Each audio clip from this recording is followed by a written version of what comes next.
Vous écoutez Servez-vous, première chaîne de podcast spécialisée dans les services à la personne. Retrouvez-nous un mercredi sur deux dès 7h pour un tout nouvel épisode en solo ou en compagnie d'un des acteurs du secteur. On y parlera actualité, témoignages d'entreprises ou encore décryptage de thématiques. Co-animé par Coralie et Capucine, Servez-vous est propulsé par Aladom, site de mise en relation dans le secteur des services de proximité entre particuliers et professionnels. Rejoignez l'aventure en vous abonnant à notre chaîne Servez-vous ou en nous rejoignant sur Instagram. Bonne écoute!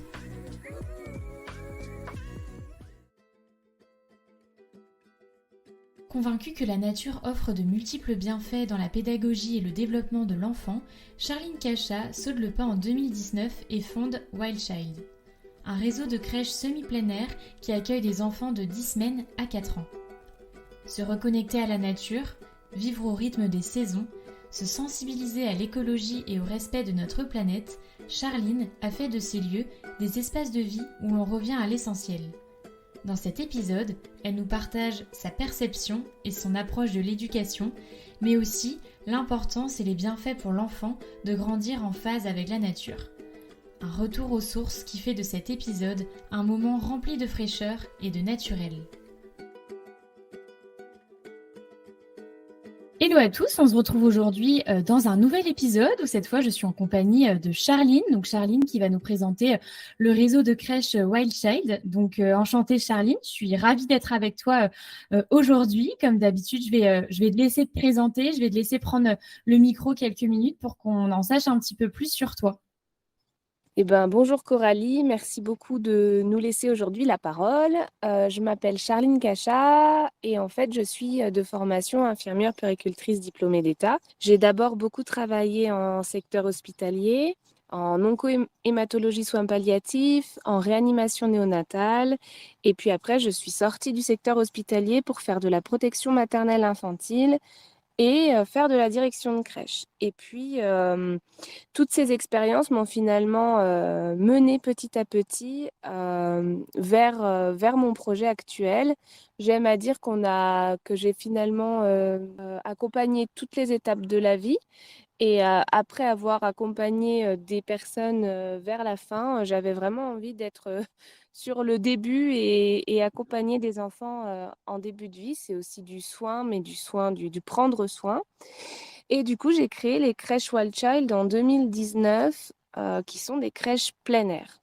Alors oui, aujourd'hui du coup on est là pour parler de Wild Child, donc qui est votre réseau de crèches semi-plein air, si je reprends un petit peu le qualificatif que vous venez de donner juste avant. Est-ce que avant d'aller plus loin, vous pouvez revenir un petit peu sur la genèse du projet, comment tout ça s'est venu, comment tout ça s'est arrivé et comment ça s'est créé? Oui, bien sûr. Alors en fait, de par toutes mes expériences, je me suis rendu compte, comme beaucoup, je pense, de parents ou de professionnels qui nous écoutent, qu'il manquait énormément de places d'accueil en France déjà, et que c'était très compliqué de faire garder son ou ses enfants. Je suis moi-même maman de 3 enfants. J'ai des jumeaux qui ont aujourd'hui 11 ans et une petite fille qui a 7 ans. Et à l'époque où mes jumeaux sont nés, j'ai mis 2 ans à avoir une place en occasionnel en crèche. Donc c'est une vraie problématique aujourd'hui en France.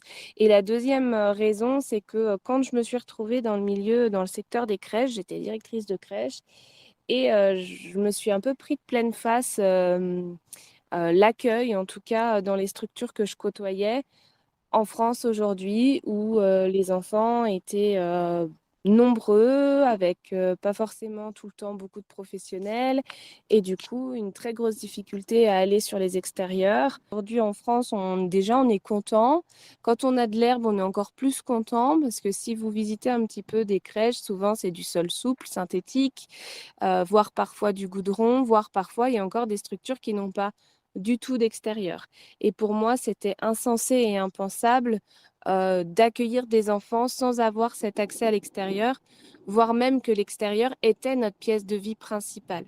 Bon, je vis aussi dans un environnement qui est très nature. On vit à côté de Chamonix, donc c'est sûr que j'ai toujours, moi, grandi en étant beaucoup dehors et j'ai élevé mes enfants comme ça. Et outre le côté reproduire en fait ce que j'ai vécu et la chance d'avoir un petit peu ce retour aux sources et ce retour à la simplicité finalement, je trouve qu'il y a une vraie question de santé publique. Là, c'est l'infirmière puéricultrice qui parle en disant qu'aujourd'hui, il faut savoir qu'il y a quand même un syndrome de manque de nature qui a été décrit parce que les enfants sont de moins en moins à l'extérieur. Et pourquoi? Parce qu'il y a aussi de plus en plus les écrans. Même si on vit dans une très belle maison, les enfants ne sont pas forcément toute la journée dehors comme ça pouvait être le cas il y a encore même 20 ans. Ouais, mais là déjà, je suis très contente de pouvoir aborder ce sujet-là et de soulever cette problématique qu'on a de place en crèche, parce que c'est vrai que sur la chaîne, on a parlé de plusieurs thématiques qui tournent justement autour des personnes âgées, mais on n'a jamais trop abordé encore la question de l'enfant et du coup cette problématique de place de crèche. Et moi, c'est vrai qu'en voyant voilà votre activité sur les réseaux, j'ai tout de suite adhéré au concept, ou du moins ça m'a pas mal questionné, et je trouve ça hyper intéressant au final de replacer la nature au cœur de l'éducation. Et vous avez un peu répondu à la question que j'allais poser. Moi, j'allais vous demander en fait quel était le constat que vous aviez fait pour en arriver à cette approche. Mais du coup, si je comprends bien, c'est un mixte un petit peu de votre constat personnel, de votre vision, de comment vous avez perçu les choses pour vos propres enfants, et le constat que vous avez pu faire du coup en étant sur le terrain finalement. Oui, puis il y a d'autres constats. Alors, il y a très peu de constats en France parce que l'éducation par la nature est encore aux prémices. Alors, aux prémices, non, ça a existé avant la guerre et en après-guerre, quand il y a eu des grosses épidémies de tuberculose, en fait, on mettait beaucoup les enfants dehors et il y avait des écoles de la forêt en France. On l'a un peu oublié, mais ça a existé. Puis après, c'est retombé un petit peu comme un soufflé quand ils ont découvert les antibiotiques et puis les vaccins. Ouais. Et après, les crèches sont devenues d'ailleurs un lieu clairement de prévention et de vaccination précoce des enfants à l'époque. Et on a réenfermé les enfants. Bon, ça, c'est la petite parenthèse. Après, en autre étude française, il y a l'Institut national de veille sanitaire qui, en 2016, a fait une étude qui a montré que 4 enfants sur 10 ne sortaient pas dehors de la semaine. On se dit comment c'est possible? Ouais, En c'est fait, fou. c'est hyper simple, je vais vous dire. On a des enfants parce qu'il y a des parents qui travaillent quand même beaucoup, hein, faut dire ce qui est. On a des enfants qu'on accueille plus de 40 heures par semaine, voire 50 heures par semaine. S'ils font juste maison, crèche, crèche, maison toute la semaine, puis qu'après le samedi, les parents sont un peu fatigués, font pas forcément une sortie spécifique et qu'ils n'ont pas forcément un jardin, etc., bah, ça en fait des enfants. Si nous, en tant que professionnels de la petite enfance, on se met pas dans cette optique de dire l'enfant a besoin d'être à l'extérieur au quotidien. Oui, il y a des enfants qui ne sortent pas du tout de la semaine. Et du coup, quand vous dites des crèches semi-extérieures, c'est quel type d'activité que vous allez pouvoir proposer? J'ai cru comprendre aussi que vous aviez du coup plusieurs structures, parce que du coup, on peut qualifier Wild Child de réseau, hein, donc il y a plusieurs structures qui existent. Comment vraiment ça se passe au final? Du coup, c'est une moitié de la journée qui se passe en extérieur, c'est en fonction de la météo. Enfin voilà, j'ai pas mal de petites questions à ce sujet-là. Alors en fait, on vit clairement en fonction de la météo et des saisons. On a la chance d'être dans une région avec les saisons hyper marquées. Donc les micro-crèches sont en Haute-Savoie pour le moment toutes.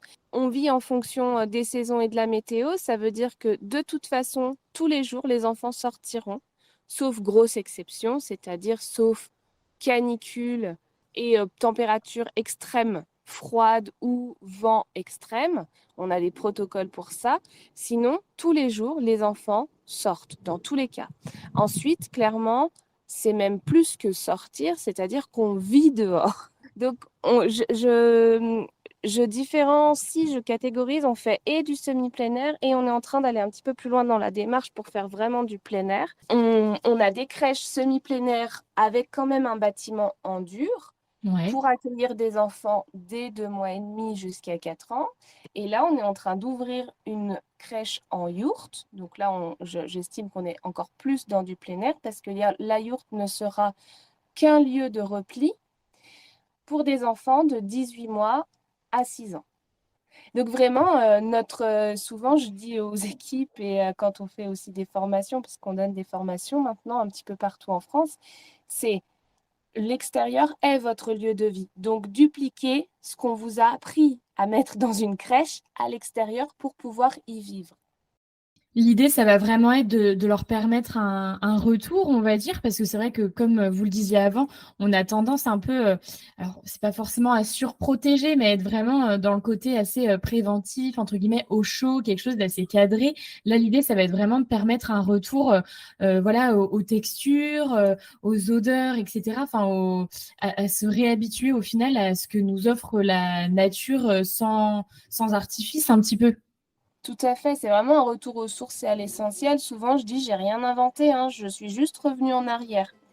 J'ai juste rembobiné un petit peu la bobine et arrêté de, sous couvert de l'hygiène et du risque zéro, d'enfermer nos enfants parce qu'en fait, on se rend compte que ce n'est pas bon pour eux de manière, pour leur développement global, hein, que ce soit leur développement physique ou psychique, la confiance en soi, l'estime de soi, l'appréhension de son corps. Il y a quand même énormément de choses qui font que pouvoir être dans la nature et avoir juste accès à des vrais éléments plutôt que d'être sur du sol souple, ou même quand on a de l'herbe, qu'avoir de l'herbe, un green plat avec de l'herbe rase, pas de risque qu'il y ait des trous, des bosses. Mais en fait, c'est pas ça la vie. La Oui. vie, c'est justement, c'est qu'il y ait des creux, c'est qu'il y ait des bosses, c'est de pouvoir laisser l'enfant par lui-même découvrir le monde qui l'entoure et pouvoir avoir accès à tout ce qu'il peut peut-être pas avoir accès au quotidien parce qu'il passe beaucoup de temps à la crèche. Et c'est aussi du coup hyper inclusif parce que ben, la nature, c'est gratuit, c'est accessible à tous. Donc c'est inclusif et pour des familles qui vont peut-être vivre dans des zones, des quartiers prioritaires, qui vont être en appartement avec pas forcément de balcon. Et quand les enfants vont jouer, ils vont jouer dans le quartier, donc pas forcément en ayant accès à des éléments naturels. Et c'est inclusif aussi pour des enfants en situation de handicap ou à besoins spécifiques parce qu'on n'a pas besoin d'installer des jeux adaptés PMR. L'accès à l'extérieur est inclusif par lui-même et des enfants, on a déjà accueilli des enfants qui, par exemple, à 3 ans ne marchaient pas par la cause d'une pathologie. Le fait d'avoir cet accès libre à l'extérieur leur permettait de développer beaucoup plus leur motricité et les médecins et les psychomoteurs leur avaient prescrit de venir à la crèche même après leur rentrée scolaire, parce qu'en fait, il y a une psychomote qui dit qu'une journée en extérieur, c'est l'équivalent de 6 séances de psychomotricité en Ah salle. ouais. Mais c'est vrai que sur votre site, on va dire que vos engagements, ils vont un petit peu plus loin, du moins votre positionnement face à certains sujets. Voilà, on peut lire certaines mentions sur le repas local et raisonné, le portage, le compostage également. Est-ce que vous pouvez nous parler un petit peu de vos valeurs, de vos différences et voilà les différents points un petit peu essentiels pour vous? Oui, alors du coup, nous, on a 3 grosses valeurs. Bah, forcément, la nature, donc cette reconnexion à la nature au quotidien. Dans toutes les structures, on a des potagers, des composts, des récupérateurs d'eau et des animaux. Donc souvent des poulaillers ou clapiers avec des très gros lapins de ferme. C'est souvent aussi une triade un petit peu. Oui, c'est écologique, mais c'est aussi ça se nourrit les uns les autres parce que les repas des enfants qui sont pas terminés vont finir au poulailler, les poules vont manger les restes, donc on va être dans une réduction des déchets alimentaires. Le compost des poules, enfin leur paille va pouvoir aller au compost, le compost va retourner au potager. Enfin, c'est vraiment un cercle vertueux. Notre deuxième grosse valeur, c'est la liberté. C'est vraiment ce côté de laisser l'enfant par lui-même découvrir la nature et ne pas être... pour moi, c'est un non-sens, par exemple, que dans une crèche, il y a une table, il y a des chaises et qu'on mette des enfants de moins de 3 ans autour d'une table, assis, à faire des gommettes. Enfin, ils ont moins de 3 ans, c'est pas du tout respecter leur étape de développement que de les asseoir à une table. Ils ont bien le temps d'être assis à une table à l'école, si on peut dire. Là, l'idée, c'est plutôt justement, en fait, un enfant de moins de 2 ans, c'est un être psychomoteur, c'est-à-dire c'est un être sensorimoteur. Il vit son corps en mouvement en faisant l'expérience des sens. Donc en fait, c'est vraiment ça, leur laisser vivre leur corps en faisant l'expérience de leurs sens, en ayant accès à divers matériaux, que ce soit du bois, de la pierre, oui, de l'herbe, de la terre, des creux, des bosses, comme on a dit tout à l'heure. C'est vraiment ramener tout ça dans les structures. Dernière grosse valeur, c'est l'émerveillement. Parce que oui, on parle beaucoup d'écologie. Alors évidemment, quand on fait une crèche ouverte sur l'extérieur comme ça, on a forcément des fortes valeurs écologiques. Mais de l'écologie, quand on parle d'écologie, un enfant de moins de 3 ans, pareil, ça n'a aucun sens. Il ne sait pas ce que ça veut dire de l'écologie. Donc nous, on part de l'émerveillement, c'est-à-dire on s'émerveille avec eux de tout ce qui se passe autour et ensemble, on va faire des petits gestes au quotidien qui vont certainement s'ancrer et permettre à ces petits-enfants de devenir des enfants de demain, puis des citoyens de demain. Et en touchant les enfants en crèche, on touche aussi les familles. Donc, on fait un petit peu notre petite part du colibri, comme on dirait, comme le veut la légende, on fait notre part.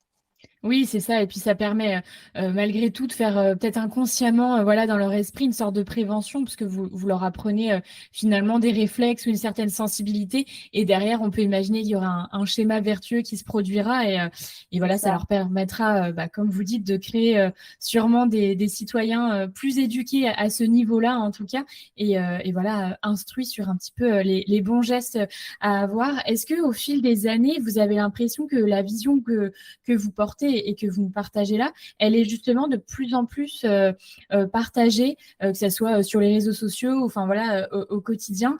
Quel type de retour vous avez un petit peu sur cette vision-là, sur le message un peu que vous essayez de véhiculer? Alors oui, parce que moi, quand j'ai ouvert la première structure en 2019, autant vous dire qu'on était un petit peu des extraterrestres de la petite enfance. On était, je connaissais pas d'autres structures qui fonctionnaient comme nous en France en 2019, à faire dormir les enfants dehors, à être dehors au maximum. On va beaucoup en forêt, enfin voilà. Et aujourd'hui, et je trouve que post-Covid d'autant plus, des micro-crèches semi-plein air poussent comme des petits champignons, et tant mieux pour les enfants. Et c'est pour ça aussi que nous, en 2020, on a ouvert un organisme de formation. Donc depuis 2021, on est certifié Calliope. Et donc, on a commencé à vraiment former des professionnels de la petite enfance et de l'enfance dans toute la France depuis 2021. Et en 2 ans, là, on a formé plus de 800 professionnels et fait quelques conférences. Donc, c'est vraiment chouette, c'est qu'il y a un réel intérêt de penser ces pratiques différemment. Et récemment, maintenant, on accompagne aussi des porteurs de projets par le biais d'une franchise, d'un réseau de crèches pour essayer encore une fois de faire notre petite part et d'être plein de petits colibris en France à ouvrir des crèches Wild Child.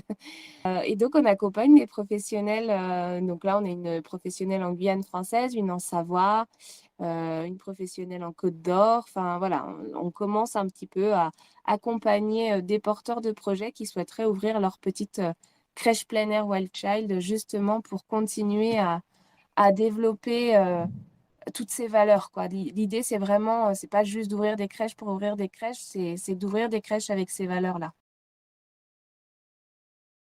Et généralement, c'est quoi le retour que vous avez des parents? Je sais pas, j'essaie d'imaginer un couple qui a mis son premier enfant dans une crèche que je vais qualifier de plus traditionnelle. Et voilà, pour un ou une deuxième, ils s'orientent vers des crèches Wild Child. Est-ce que vous avez déjà eu des retours comme ça, d'expérience un petit peu? Voilà, je me dis que les parents, quand ils récupèrent leur enfant, pour ceux qui peuvent en tout cas raconter leur journée, et qui sont en capacité de parler, voilà, j'imagine qu'ils partagent ça à leurs parents. Est-ce que des parents vous font des retours des fois justement de ce qu'ils pensent un petit peu de ce que vous proposez? Oui, bah alors du coup, c'est vrai que maintenant, les parents, ils viennent vraiment pour ce projet-là. C'est vrai que quand ils font leur préinscription, généralement, maintenant, on est bien identifiés, ils savent qu'on fonctionne comme ça, et du coup, c'est pour cela qu'ils essayent de mettre leur enfant dans notre structure, donc ça, c'est chouette. On a des familles qui ont, par exemple, commencé un accueil en crèche traditionnelle et pour qui ça leur convenait pas forcément et qui nous ont fait une demande derrière. Les retours, souvent, c'est que les enfants sont à l'aise. Ils ont vraiment confiance en leur corps et en eux et donc vont facilement découvrir des nouvelles textures et des nouveaux environnements sans avoir peur ou avoir l'impression qu'ils vont pas y arriver. Et c'est vrai que nous, c'est ça en fait. Quand ils rentrent à l'école maternelle, C'est déjà des enfants qui sont à l'aise dans leur basket, qui ont développé un certain langage et qui sont en capacité d'être hyper moteurs et vraiment bien dans leur corps. Ben, on a tout gagné.